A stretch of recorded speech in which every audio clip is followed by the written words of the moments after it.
Hi! Welcome to another series ng Paano Nga Ba? This is Arman once again, and isa akong online entrepreneur at isang author ng Pinoy Business Online Solution Blog.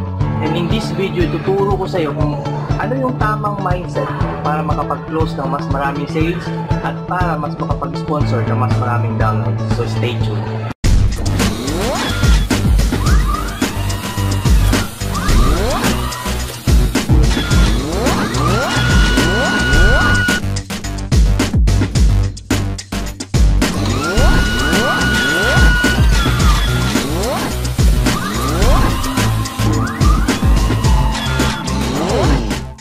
Alright, so I hope na ready ka nang matuto kung ano nga ba yung tamang mindset para makapag-close ng mas maraming sales at para makapag-sponsor ng mas maraming downlines. Okay, so kung pwede kang kumuha ng ballpen at papel para isulat mo yung matututunan mo dito. Okay, kasi kung gusto mo maging successful sa isang business, napaka-importante na makapag-close ka ng mas maraming sales or makapag-sponsor ka ng mas maraming downlines kung nasa MLM ka, networking, or etc. Okay? And pag-usapan natin, okay, sa mga yung maling mindset muna. Okay? Marami kasing Pinoy ngayon. Okay? Yung maling mindset, yung ginagamit, maling association yung ginagamit sa pag-close ng sales, kaya nahihirapan sila. Okay? Or nag-fail sila sa business. Okay? Marami kasing tao or Pinoy na nasa industry natin yung nahihiyang magbenta dahil akala nila na yung taong pagbebentahan nila ay baka isipin ay pera lang yung gusto nila. Okay? Yung iba nahihiya, iba na iilang dahil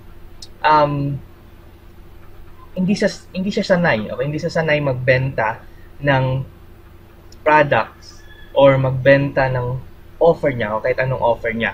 So ngayon,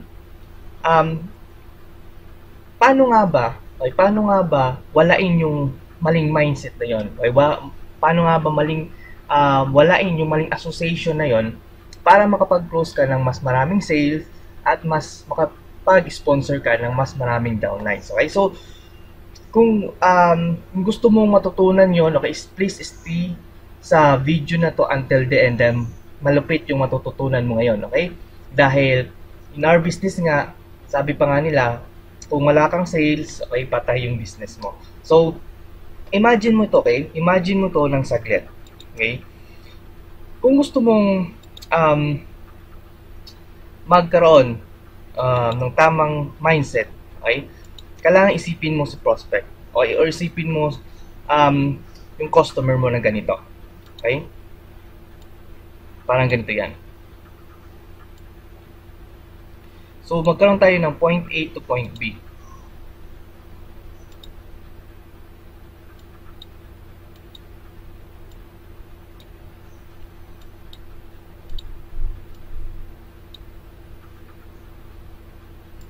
So, ito yung point A.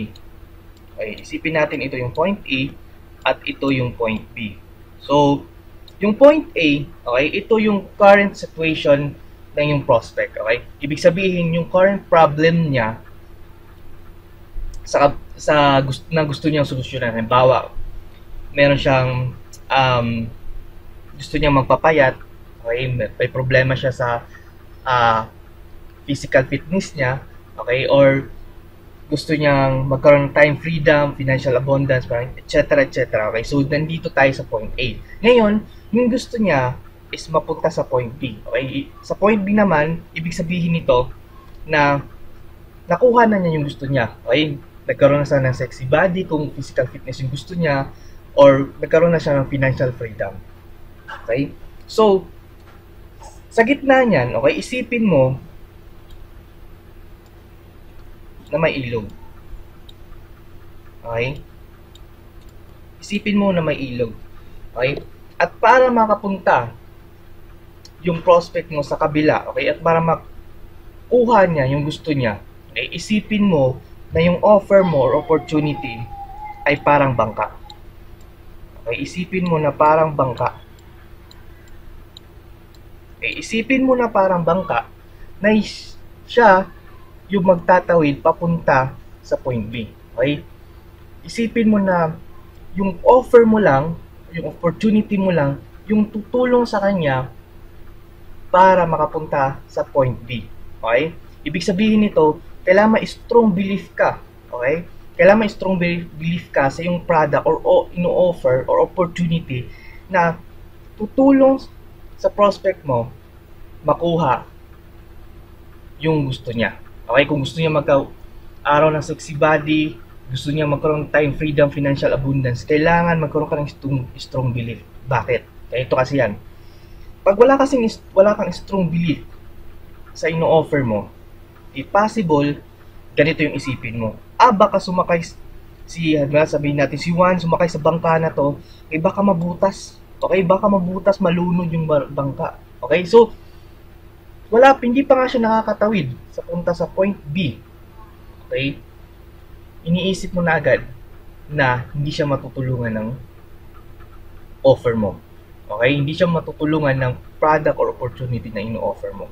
So, ibig sabihin nito, okay, wala kang lakas ng loob na ibenta yung product or offer mo.